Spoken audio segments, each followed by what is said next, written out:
నెల్లూరు నగరంలోని గాంధీబొమ్మ సెంటర్ వద్ద దివంగత సీఎం వైఎస్ రాజశేఖర రెడ్డి 77వ జన్మదిన వేడుకలు ఘనంగా జరిగాయి. మాజీ మంత్రి కాకాని గోవర్ధన్ రెడ్డి, కాకాని పూజిత ఆధ్వర్యంలో జరిగిన ఈ కార్యక్రమానికి ప్రజలు, అభిమానులు వేలాదిగా తరలివచ్చి వైఎస్ఆర్ విగ్రహానికి పూలమాలలు వేసి నివాళులర్పించారు. మరో 100 ఏళ్లైనా వైఎస్ఆర్ ప్రతి పేదవాడి గుండెల్లో బ్రతికే ఉంటారని ఎమ్మెల్సీ పర్వతరెడ్డి చంద్రశేఖర్ రెడ్డి అన్నారు. త్వరలోనే ఏపీలో రాజన్న రాజ్యం రాబోతుందని అంటున్న ఎమ్మెల్సీ పర్వతరెడ్డి చంద్రశేఖర్ రెడ్డితో మా నెల్లూరు జిల్లా ప్రతినిధి Srinivasa Reddy face to face.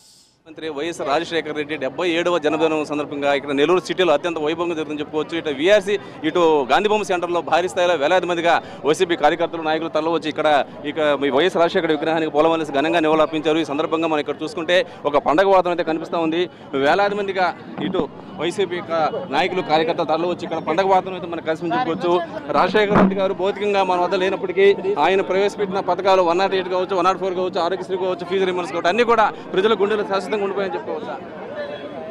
Rajasekhara Reddy గారు మరణించి ఇన్ని సంవత్సరాలైనా కూడా ఈ రోజుకి కూడా కేవలం తెలుగు ప్రజలే కాదు, ప్రపంచవ్యాప్తంగా ఉన్నటువంటి అందరూ తెలుగు అభిమానులు అందరూ కూడా ఈరోజు రాజశేఖర రెడ్డి గారిని మర్చిపోయేటువంటి పరిస్థితి లేదు.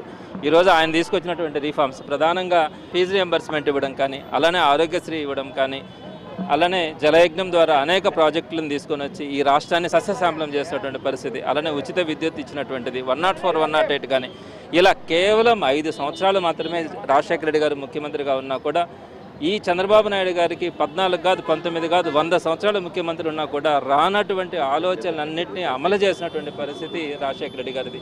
అలాంటి గొప్ప నేత మరణించిన తర్వాత ఈ రోజుకి కూడా ఎవరు కూడా మర్చిపోయినటువంటి పరిస్థితి. ఈరోజు నెల్లూరు నగరంలో వందలాది మంది రాజశేఖర రెడ్డి గారి విగ్రహం దగ్గరకు వచ్చి ఈరోజు నివాళులర్పించడానికి ముందుకు వచ్చారంటే రాజశేఖర రెడ్డి గారు ఈ రాష్ట్ర ప్రజల గుండెల్లో ఏ విధంగా నిలిచిపోయారన్నది అందరికీ కూడా అర్థమవుతుంది. కాబట్టి దాని కొనసాగింపుగా జగన్మోహన్ రెడ్డి గారు తీసుకొచ్చినటువంటి అనేక రిఫార్మ్స్ కూడా రాజశేఖర రెడ్డి గారిని ఈ రోజుకి కూడా ప్రజల మనసుల్లో నిలబడడానికి అది కూడా ఒక కారణం అని చెప్పొచ్చు. తప్పకుండా కూడా మరలా వైఎస్ఆర్సీపీ వస్తుంది. రాజశేఖర రెడ్డి గారి ఆశయాలను ముందుకు తీసుకెళ్లడంలో తప్పకుండా వైఎస్ఆర్సీపీ ప్రయత్నిస్తారు. ప్రతి పేద విద్యార్థి చదువుకొని ఉన్నతమైన విద్య అధిరోహించాలని చెప్పి ఒక ఫీజు రియంబర్స్మెంట్ తీసుకొచ్చారు. అయితే ప్రస్తుత ఈ ప్రభుత్వం చూసుకుంటే ఇంతవరకు విద్యార్థులకు ఫీజు రియంబర్స్మెంట్ అందలేక ఇబ్బందులు పడతా ఉన్నాం.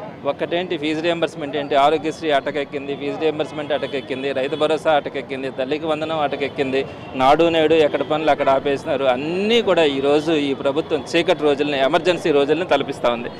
మాట్లాడితే కనుక మేము కనుక ఏదైనా మాట్లాడితే మా మీద కేసులు కానీ, లేదంటే మా వ్యక్తిగతంగా మా మీద దాడులు చేయడానికి ప్రయత్నిస్తూ ఉన్నారు. అది వాళ్ళకి చేతనైన పని. ఎవరు కూడా వైఎస్ఆర్సీపీ అభిమానులు, కార్యకర్తలు, జగన్మోహన్ రెడ్డి గారు అడుగుజాడలు నడిచే వాళ్ళు ఎవరు కూడా భయపడే పరిస్థితి ఉండదు. తప్పకుండా కూడా ఈ ప్రభుత్వాన్ని ప్రశ్నించడం జరుగుతుంది.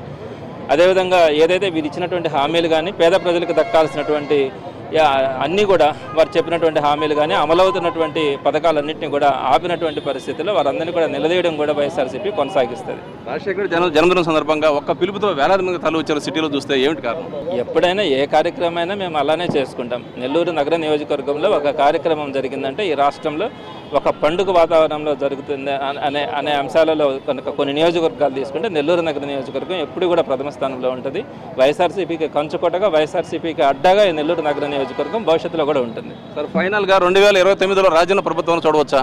100%. ఈరోజు పౌర్ణమి పోయిన తర్వాత అమావాస్యను చూస్తున్నట్టుగా ఈరోజు మనమంతా కూడా అమావాస్యను చూస్తూ ఉన్నాం. తప్పకుండా కూడా దీన్ని చూసిన తర్వాత ఈరోజు జగన్మోహన్ రెడ్డి గారు కానీ, రాజశేఖర రెడ్డి గారు కానీ విలువ తెలిసింది. ఆ రోజు రాజశేఖర రెడ్డి గారు తన మన చూడకుండా ప్రతి ఒక్కరికి కూడా చేసినటువంటి సాయం, ఈరోజు వీరు చూపిస్తున్నటువంటి ఈ కపట ప్రేమ కానీ, ఈ దుశ్శాసన రాజ్యం కానీ, ఇవన్నీ కూడా చూసిన తర్వాత ఈరోజు రాజశేఖర రెడ్డి గారు కానీ, జగన్మోహన్ రెడ్డి గారిని కానీ అందరూ కూడా గుర్తుపెట్టుకుంటున్నారు.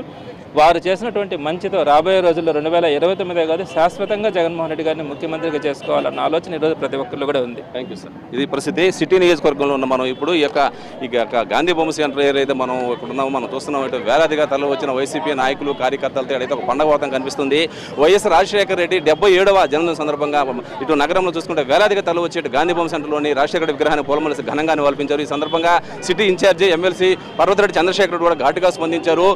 ఎలాంటి రాక్షస పాలన తన జీవితంలో చూడలేదన్నారు. ప్రతి పేదవాడు చదువుకోవాలని చెప్పి ఇటు ప్రతి పథకాన్ని కూడా ఇటు అప్పట్లో రాజశేఖర రెడ్డి తీసుకొచ్చాడని, ఆ పథకాలన్నీ కూడా ఇప్పుడు అటకెక్కాయని చెప్పి ఆగ్రహం వ్యక్తం చేస్తున్నారు. 108కి గతంలో ఫోన్ చేస్తే 10 నిమిషాల్లో 108 వచ్చేదని, ఇప్పుడు అరగంట కూడా 108 రావడం లేదంటున్నారు. అదేవిధంగా విద్యార్థులకు అందవలసిన విద్యార్థి వృత్తి ఏది కూడా ఒకటని కాదు, ప్రతి పథకం కూడా అటకెక్కాయని చెప్పి ఆగ్రహం వ్యక్తం చేస్తున్నారు. చేస్తున్నారు. 2029లో మాత్రం ఎవరు ఊహించిన మెజారిటీతో భారీ స్థాయిలో ఇటు వైఎస్ జగన్మోహన్ రెడ్డి ముఖ్యమంత్రి కావడం తథ్యమని చెప్పి అయితే ఆనందం వ్యక్తం చేస్తున్నామని చెప్పుకోవచ్చు. మొత్తమే చూసుకుంటే ఇటు జిల్లా మొత్తం కూడా ఈ రోజు రాజశేఖర రెడ్డి జన్మదిన వేడుకలు అంగరంగ వైభవంగా జరుగుతున్నాయి. అందులో భాగంగా సిటీలో అయితే వేలాదిగా తరలివచ్చేటో మాజీ మంత్రి కాకాని గోవర్ధన్ రెడ్డి, రాష్ట్ర మహిళా వర్గ ప్రెసిడెంట్ పూజిత ఆధ్వర్యంలో, అదేవిధంగా ఇటు చంద్రశేఖర్ రెడ్డి గారు ముఖ్యంగా ముందుండి ఈ యొక్క కార్యక్రమం నడిపించారని చెప్పుకోవచ్చు. వేలాదిగా తరలివచ్చి యొక్క రాజశేఖర జన్మదిన కార్యక్రమం అద్భుతంగా విజయవంతం చేశారని మనం చెప్పుకోవచ్చు. కెమెరామెన్ సునీల్తో శ్రీనివాస్ రెడ్డి, నెల్లూరు జిల్లా నుంచి.